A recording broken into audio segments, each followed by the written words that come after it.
அவள் ஒருத்தி. எழுத்தாளர் நிலோஜி. அத்தியாயம் 3.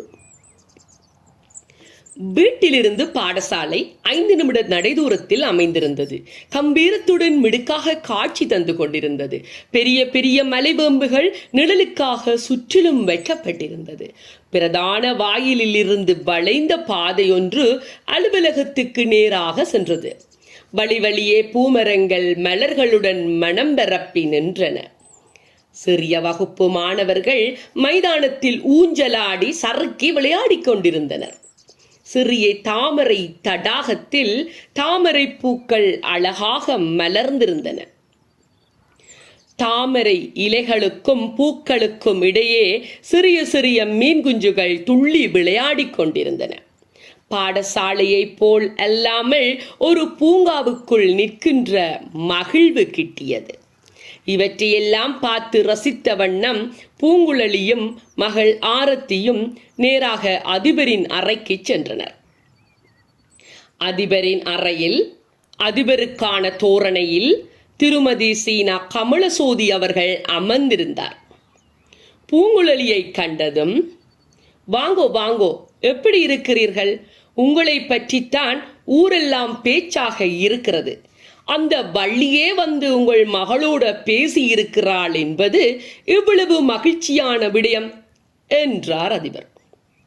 ஓம், வீட்டுக்கு போறதுக்கு முதல்ல கோவிலுக்கு போயிட்டு போவோம் என்று நினைத்து போனது இப்படி ஒரு பெரிய அதிர்ச்சியா மகிழ்ச்சியா என்று சொல்ல முடியாத அளவுக்கு ஒரு உணர்வை தந்து விட்டது என்றாள் பூங்குழலி. நல்லதுதானே என்ற அதிபர் ஒரு கோர்ப்பை பூங்குழலியிடம் நீட்டினார். பூங்குழலியும் நன்றி கூறி வாங்கி கொண்டாள். ஆரத்தி, உங்களுக்கு இந்த பாடசாலை பிடிச்சிருக்கா அம்மா என்று கேட்டார் அதிபர். ஓம் என்று தலையசைத்து நின்றாள் ஆரத்தி மகிழ்வுடன். அதிபர் மேசையிலிருந்த அழைப்பு மணியை விரல்களினால் அழுத்தினார். மணியோசை கேட்டு அதிபரின் உதவியாளர் வதனா அவர்கள் கதவை திறந்து கொண்டு உள்ளே வந்தார். ஆரத்தி, இவவோட போங்கோ, உங்க வகுப்பறை எங்க இருக்கு என்று காட்டுவா என்றார் அதிபர். ஆரத்தியும் அதிபர் சொன்னபடியே வந்த உதவியாளருடன் தனது வகுப்பறையை நோக்கி செல்வதற்கு முன் அம்மா பூங்குழலியிடமும் அதிபரிடமும் மகிழ்வுடன் விடைபெற்று சென்றார். அதிபர் அங்கிருந்த மாணவனான வர்ணனை அழைத்து பூங்குழலியை புதிய தமிழ் ஆசிரியர் என அறிமுகம் செய்து 12ஆம் ஆண்டுக்கான வகுப்பறைக்கு வழிகாட்டும்படி அனுப்பி வைத்தார். பூங்குழலியும் நன்றி கூறி அதிபரிடமிருந்து விடைபெற்று கொண்டார். வர்ணனிடம் சாதாரணமாகவே பேச்சு கொடுத்து கொண்டே கல்லூரி வளாகத்தை சுற்றி கண்களை ஓடவிட்டாள் பூங்குழலி. இந்த சின்ன கிராமத்துல இப்படி ஒரு அழகான மிடுக்கான தோற்றத்துடன் ஒரு பாடசாலையா என்று வியந்தார். ஆஹா, அற்புதமான இயற்கை எழில் நிறைந்த சூழலில் குளிர்மையான காற்றும் வானுயர்ந்த கட்டடங்களும் மனதுக்கு ரம்மியமாக இருந்தது. 12ஆம் ஆண்டு வகுப்பறை வந்ததும், இதுதான் உங்களுக்கான வகுப்பு என்று வர்ணன் கூறிட பூங்குழலியும் நன்றி கூறி வகுப்பறைக்குள் சென்று தன்னை அறிமுகம் செய்த பின் தமிழ் பாடத்தை கற்பிக்க ஆரம்பித்தாள். பூங்குழலி பொறுமையுடன் அன்பும் கலந்து பாடம் கற்பிக்கும் திறன் மிக்கவள். அதனால் தான் பெரிய கோட்டையில் இருந்து வேலை மாற்றமாகி போவதை அங்குள்ள அதிபர், மாணவர், பெற்றோர் என்று யாருமே விரும்பவில்லை. எல்லோரும் இயன்ற வரையிலும் எல்லாவிதமான முயற்சிகளையும் மேற்கொண்டார்கள். மறுப்பு கடிதங்கள் பல எழுதியும் பயனற்று போனதால் வேறு வழியின்றி பூங்குழலிக்கு மனமின்றி பிரியாவிடை கொடுத்து வழி அனுப்பி வைத்திருந்தார்கள். ஏன், பூங்குழலிக்கு கூட அங்கிருந்து வள்ளிபுரத்துக்கு வர விருப்பமின்றித்தான் வந்திருந்தாள். அன்றொரு நாள், ஏன் தான் இந்த வேலை மாற்றம் வருதோ தெரியலத்தான் என்றாள் பூங்குழலி. வேலை மாற்றம் என்று வந்தா போகத்தானே வேண்டும் என்றார் அன்பழகன். இல்ல, இங்கேயே இருந்தால் ஆரத்தியும் தொடர்ந்தே ஒரே கல்லூரியிலேயே படிச்சிடுவாள் என்று தான் யோசிக்கிறேன் என்றாள் பூங்குழலி. குழலி, வேண்டாம், அவளை சாட்டாம உங்களுக்கு விருப்பம் இல்லை என்றால் வேலைய வேண்டாம் என்று விட்டுவிடுங்களேன் என்றார் அன்பழகன். இல்லை இல்லை அத்தான், நிறைய கடிதங்கள் போட்டும் சரிவரவில்லையே, என்னதான் செய்ய முடியும், போய் பார்ப்போம், இடம் பிடிச்சா சரி, இல்லையண்டா வேற வேலைக்குத்தான் போக வேண்டும் என்றாள். சரியடா அம்மா, முதலில் போய் பார்ப்போம், மனதை போட்டு குழப்பிக் கொள்ளாதேங்கோ என்றார் அன்பழகன். அன்பழகனின் அந்த வார்த்தைகளின் பின்னர் தான் பூங்குழலியின் மனம் கொஞ்சம் கொஞ்சமாக வேலை மாற்றம் என்கின்ற விடயத்தை ஏற்றுக்கொள்ளவே ஆரம்பித்தது. இப்படி பல மனப்போராட்டத்தின் பின் விருப்பமே இன்றித்தான் வள்ளிபுரத்துக்கு வந்து சேர்ந்தனர். ஆனால் இன்று வள்ளிபுரத்திலோ விசித்திரமான அனுபவங்களும் அதிசயங்களும் பூங்குழலிக்கு மேலும் குழப்பத்தையே ஏற்படுத்தி கொண்டிருந்தன. ஆயினும் பாடசாலை சூழல் எதிர்பார்த்ததை விட பூங்குழலியின் மனதிற்கு இதமாகவே அமைந்திருந்தது.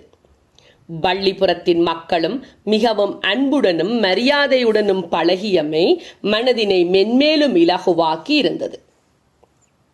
வள்ளிபுரத்துக்கு வர மனமின்றி வந்திருந்தாலும் இன்று அவளுக்கு வள்ளிபுரம் பிடித்து போனது.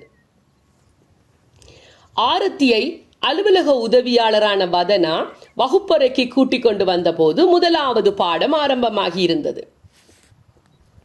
வகுப்பில் ஆங்கில ஆசிரியர் செல்வி ரோஹிணி அவர்கள் பாடம் நடாத்தி கொண்டிருந்தார். வதனா ஆரத்தியை ரோஹிணியிடம் அறிமுகப்படுத்தி வைத்தார். ரோஹிணியும் ஆரத்திக்கு தன்னை அறிமுகம் செய்து கொண்டு உங்களுக்கு விருப்பமான இடத்தில் போய் அமருங்கள் என்று கூறினார். ஆரத்தியும் சாளரத்தின் அருகாமையில் ஓர் இருக்கையில் போய் அமர்ந்தாள். புதிய இடம், புதிய வகுப்பு, சக மாணவர்கள் எப்படி நடந்து கொள்வார்களோ என்கிற பயம் மட்டுமல்லாமல் நகரத்தில் இருப்பது போல பகிடிவதை இருக்குமா என்கிற பயம் இருக்கத்தான் செய்தது. நகரத்திலிருந்து வந்திருப்பதால் ஆங்கில கல்வியில் மட்டுமல்ல, ஆங்கிலத்தை சரளமாக பேசவும் கூடியவளாக இருந்தாள் ஆரத்தி. தனது மொழி திறமையினால் வகுப்பில் ஆசிரியரின் மனதில் இடம் பிடித்து கொண்டாள். ரோஹிணி ஆரத்தியை முதல் நாளே பாராட்டியது ஆரத்திக்கு மகிழ்வாக இருந்தாலும் எங்கே இதனால் சக மாணவர்கள் தன்னை ஒதுக்கி விடுவார்களோ என்று பயந்தாள். பாடவேளை முடித்து ஆசிரியர் ரோஹிணி அவர்கள் விடைபெற்றதும் ஆரத்தியின் பக்கத்தில் இருந்த மாணவனான சங்கீதன் மெதுவாக பேச்சு கொடுத்தார். வணக்கம், உங்கள் பெயர் ஆரத்தியா? அழகான பெயர். நான் சங்கீதன். நீங்க எங்கே இருந்து வந்திருக்கிறீர்கள் என்று கேட்டார். நான் பெரிய கோட்டையிலிருந்து வந்திருக்கிறேன். அம்மாண்ட வேலையின் காரணமாக இங்க வந்த நாங்கள் என்றாள் ஆரத்தி. பரவாயில்லை, இடம் கேட்டதற்கு தான் இங்கு வந்ததுக்கான காரணத்தையும் சொல்கிறாளே என்று எண்ணி வியந்தான் சங்கீதன். நகரத்தில் இருந்து வந்திருந்ததால் மிகவும் பெருமை பிடித்தவளாக இருப்பாள் என நினைத்தது தவறு என்று தன்னைத்தானே கடிந்து கொண்டான். சங்கீதன் தொடர்ந்து பேச முற்பட்டான். ஆனால் ஆரத்தி தொடர்ந்தாள். சங்கீதன், இங்கு பகடிவதை இருக்குமா என்று அப்பாவியாக கேட்டாள் ஆரத்தி. பகடிவதையா? அப்படியெல்லாம் இங்கு கிடையாது. அப்படி யாராகிலும் பகடிவதை செய்தால் எனக்கு தெரியப்படுத்துங்கோ. இங்க அவர்களுக்கு நிச்சயமாக தண்டனை உண்டு என்றான் சங்கீதன். பயந்து கொண்டே இருந்த ஆரத்தியின் காதுகளில் சங்கீதனின் அந்த வார்த்தைகள் தேனிலும் இனிதாகவே வந்து பாய்ந்தது. அப்பா, நல்லது நல்லது என்றாள் தன்னை மறந்தவளாக. ஆரத்தியின் மகிழ்ச்சி அவளது முகத்திலேயே மிக நன்றாகவே தெரிந்தது. அவளது குரல் கேட்டதும் வகுப்பிலுள்ள எல்லோரது கவனமும் ஆரத்தியின் பக்கம் திரும்பியது. என்னையா, இங்கே என்னதான் நடக்கிறது என்று கேட்டுக்கொண்டே வந்தாள் தேன்மொழி. தேன்மொழி, ஆம், தேன்மொழி அழகான பாவை போன்றவள். பேரில் மட்டுமல்ல, அவள் பேசினாலே தேனைப் போலவே இனிமையாக இருக்கும். அவளது கயல்விழிகளவை அவள் பேசுவதை விட வேகமாகவே போட்டி போட்டுக்கொண்டு பேசிக்கொண்டு இருந்தது. இல்லை, ஒன்றுமில்லை, இங்கு பகிடிவதை இல்லை என்பதை அறிந்து கொண்ட மகிழ்ச்சியில் தான் என்றாள் ஆரத்தி மகிழ்வுடனே. யார் சொன்னது இங்க பகிடிவதை இல்லை என்று? பாடசாலையில் தான் இல்லை, எங்கட வகுப்பில் இருக்கிறதே. ஏன் சங்கீத், நீ சொல்லவில்லையா என்று ஆரத்தியின் மகிழ்விற்கு தற்காலிகமாக முற்றுப்புள்ளி வைத்தாள் தேன்மொழி. சங்கீதன் அமைதியாக இருக்க, ஏனடி இப்ப புதுசா வந்த இந்த பிள்ளைய பயப்படுத்துறியல் என்று கேட்டுக்கொண்டே வந்தவள், வணக்கம், நான் இசையாளி என்றாள். இசையாளி மிகவும் இரக்க சுபாவம் உடையவள். அவருடைய மனதும் அவளை போன்றதே. யாருடைய மனதையும் காயப்படுத்த மாட்டாள். அவளது பெயருக்கேற்றாற்போல் இசையானது எமது உள்ளத்திற்கு எப்படி இன்பமூட்டுமோ அப்படி இனிமையாக பேசுவாள். யார் சொல்றது உண்மை பொய் என்று தெரியாமல் ஆரத்திக்கு குழப்பமாக இருந்தது. பாவம், அவள் யாரை இங்கு நம்புவது என்று விழித்து கொண்டிருந்தாள். இசையாளி, என்னடி, எங்கட வாழ்க்கையில முதல்ல ஒரு பிள்ளை எங்களையும் பார்த்து பயந்து போய் இருக்கு, கொஞ்சம் அதை ரசிக்க விடுவியா என்று தேன்மொழி கவலையுடன் கேட்டு நிற்க, சிட்டியான முந்திரி கொட்டை என்று சொல்லிக்கொண்டு உதயமானான் உதயன்.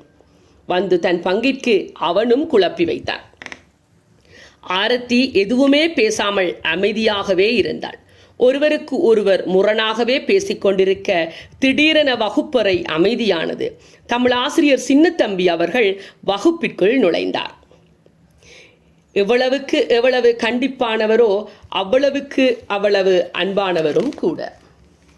எல்லோரும் எழுந்து வணக்கம் கூறிட அவரும் வணக்கம் கூறி மாணவர்களை அமரும்படி செய்த பின்னர் ஆரத்தியின் பெயர் விவரத்தை ஆரத்தியிடமே கேட்டறிந்து கொண்டு பாடத்தை ஆரம்பித்தார். நன்றி.